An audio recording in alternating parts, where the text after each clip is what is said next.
Hello everyone, hope you're doing well. Had a bit of a rough night, so the glasses are on. Before we get into the news, there is three topics that we're going to discuss today, but first of all, we're going to talk about the Discord. So, if you aren't part of the Discord, the TEC Hub, which is the official Discord for the European Canadian, one thing you may not have known is we're past 800 members. We're actually on about 875 right now. And to celebrate this, we're doing a week of giveaways. So every day we are giving away a game. Now, some of these are tactical army shooters, such as Arma 3. Others may even be packs to do with War Thunder, such as certain destroyers.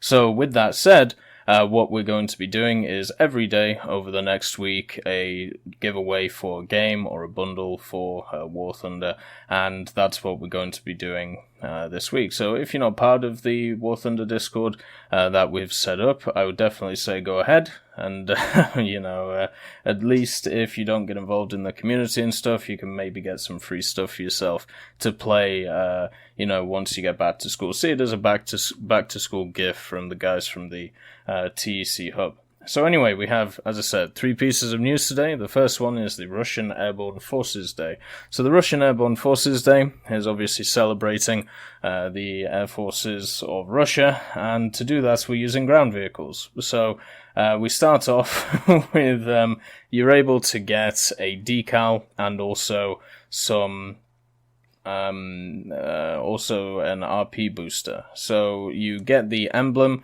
of the Soviet Airborne Forces decal and 88% RP booster for 5 battles by completing just one of the tasks. And this is done from the 2nd of August to the 6th of August, and this is the decal you get. So I think the decal itself is really nice. It's also a PNG. What that means is you won't have like a black square around it. It will just be by itself. So you can put it on any surface and you won't have a weird black square. It'll just be, by itself. So that's always a nice touch for people to see. The reason you can tell is because on this picture, you can see that there is no black square here. It is just a PNG with the stuff. So the three things that you have to do. Well, you don't actually have to do three things. You have to do one of them. You just have to complete one of these tasks in the 4-day period. The first one is destroy 20 AB, 10 RB, or 10 SB enemies, driving the ASU-57 or the ASU-85. If you're not sure what those vehicles are, you can go to your Russian tech tree, go to the army, and this is the ASU-57. It's the little go-kart with the 57mm on it. It is known as, I suppose, a very trolley vehicle in the community is probably the best way to put it. But basically, it's very low to the ground. It has scouting. It's a little bit nippy. It has a good gun on it, but it can get machine gunned to death. The other one, the ASU-85, is up here. It's at 6.3. It's got a slightly larger 85mm. Does get access to Heat FS. Once again, doesn't have a lot of armor, and it's not as nippy as the other one. So it's okay, but I would say the ASU-57 is the one to go for if you're trying to do this task instead of the other one. The other ones are get the achievement Help with Repairing 10 times whilst driving the ASU-57 or the 85. In order to be able to do this, you need to have parts on the ASU-57 or 85, but you can do it to any allies. Now, if you decided to go to this one, be a bit more of a supportive member of your team, I would say definitely squad up. And also, if you don't do that, just follow your teammates about and try and repair them and when they get shot. I would personally say go for the destroy tanks, so that's the easiest out of them. Capture 30 enemy bases is the third one, whilst controlling Soviet vehicles of rank 3 or higher, so you don't have to use the SU-57 or 85 with this one, so that's actually kind of nice, to be honest. The main thing with this, though, is 30 bases is quite a lot, but over a 4-day period isn't too bad. When I saw this event, one of the things that struck out to me is it coincides with the start of Stage 2 of Operation Summer. So even if you are not planning on doing this, it may be worth bundling it with your play to get the parts for the T-34E, which is something you have to get before you start grinding your IS-7. So what you do is you pick up the ASU-57, you start running around like a go-kart, and destroy the enemies. You know, while you do it, you get this decal, you get the RP booster, and you also will get parts. Because remember, for the T-34E, you need to get parts from Tier 2 to 3, I believe, and then the IS-7 is Tier 4 to 6. But you can't start doing the IS-7 stuff before you've come, or it doesn't really make sense to do it because you don't get the second part of the IS-7 before you complete the T-34E. So you get the T-34E out of the way while also doing this event, getting yourself cool decal and some RP and all of that good stuff. If you want to see the progression for the achievement itself, you go to here, your name, go to achievements, and it's right at the top here, Soviet Airborne Forces Day. And as I said, you only need to complete one of these challenges in order to get the decal itself and all of that good stuff. So yeah, that's the first bit of news. The second bit is the fact that they have released their second, well, this is the second one in the series of historical references. They did one about the Challenger maybe about a week ago, maybe a bit more, but it's basically giving them giving you the references that the team is using to create these machines. Because obviously when we look at High Rank 6, a lot of this stuff is still classified, so they basically either have to make up stuff or they have to use the little historical references they have and extrapolate from them. So this series is dedicated to that idea, and I think that's a great thing they're doing. I really applaud them for doing it. It shows more transparency for what they're doing with these top tier tanks. Even though I personally am not that interested in them, I think for the community as a whole, the transparency angle is incredibly important. So if you're interested in the Type 90, or even if you're not interested in it, what is always nice about things that Gaijin does, I'd say about half of them have a Q&A on them.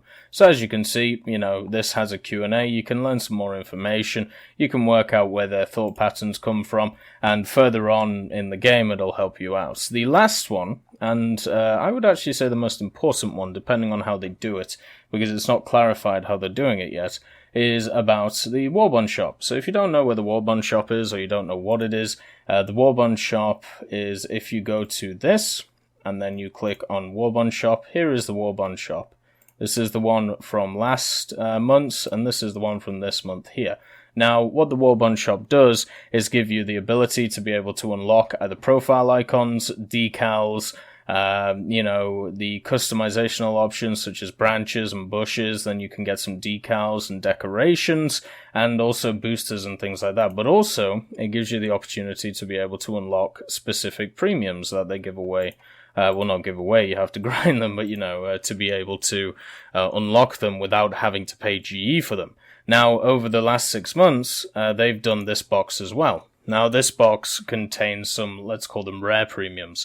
The CR32 BIS, XF5F Skyrocket, DB7, BF109E7U2, and the SU-76M 5th Guard Cavalry Corps. So with all of these, they're cool machines, and what it would do is when you unlock the box, you got a coupon, then you could sell the coupon on the marketplace, or you could take it for yourself and get one of these rare premiums.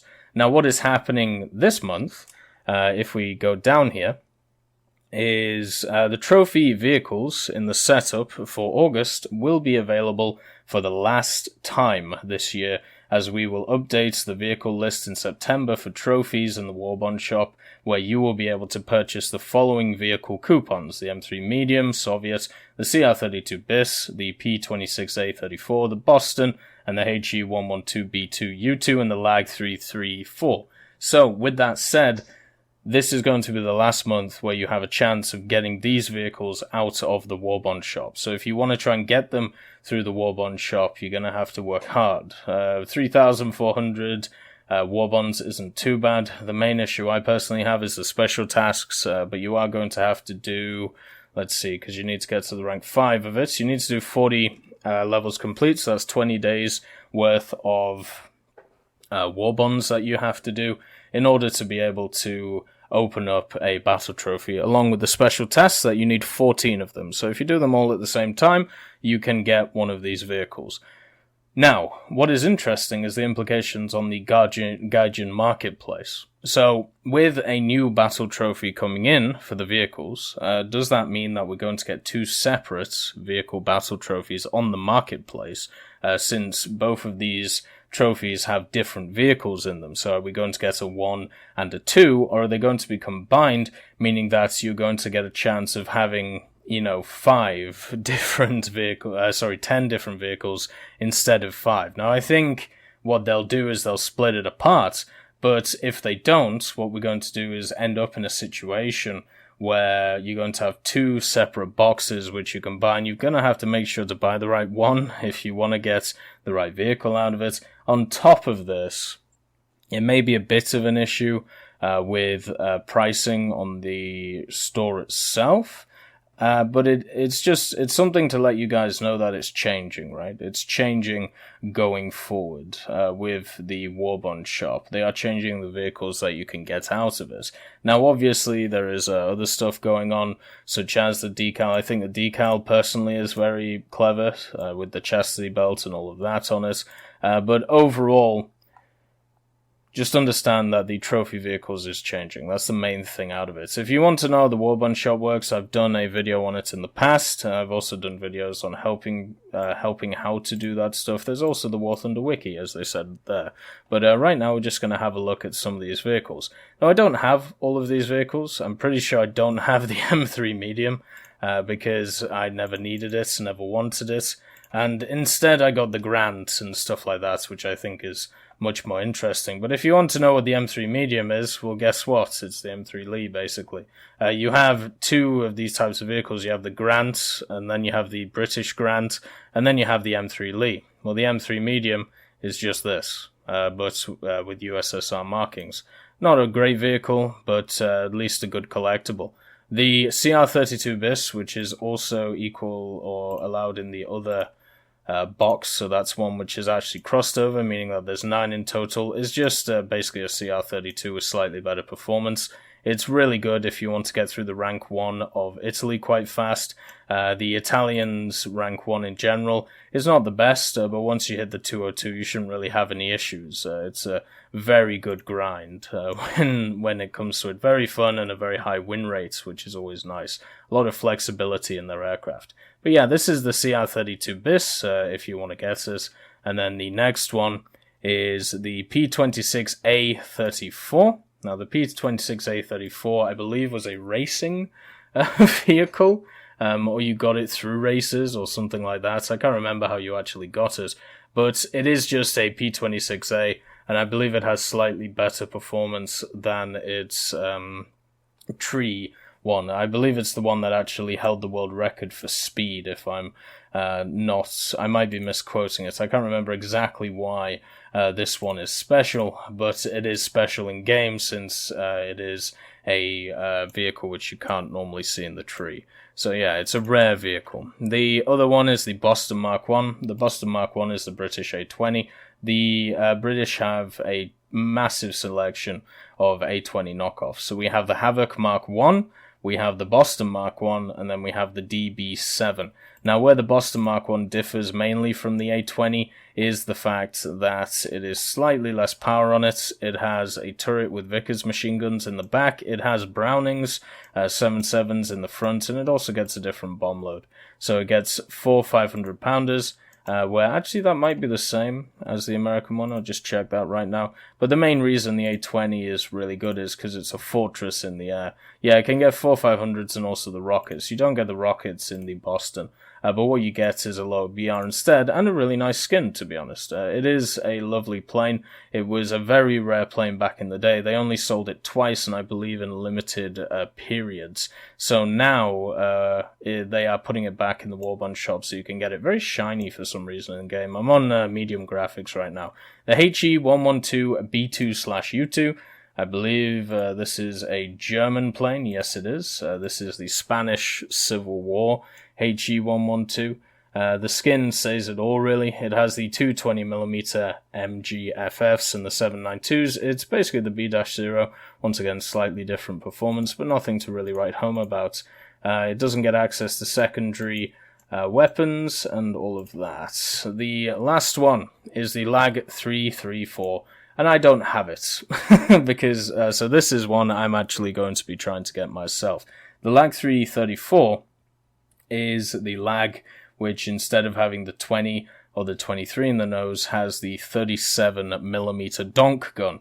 Now, this means that the performance of the machine goes downhill quite drastically, but it does mean you get a donk gun. So if you like the donk gun, then you can get it. If you don't like the donk gun, then meh. When I look at these vehicles, even though they are rare, the only ones I would personally want out of this would be the Boston or the Lag 334. The other ones I don't really have any interest in, but it's still nice that they're swapping it over, and it does mean that the prices on the marketplace will change for those vehicles that have just been left out of the trophy boxes, which aren't in this one.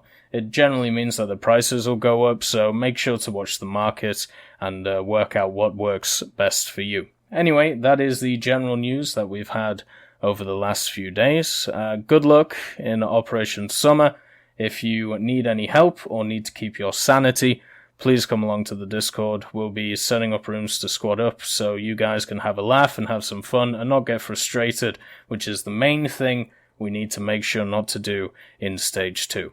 Anyway, I hope you all have a wonderful day, and I'll see you next time.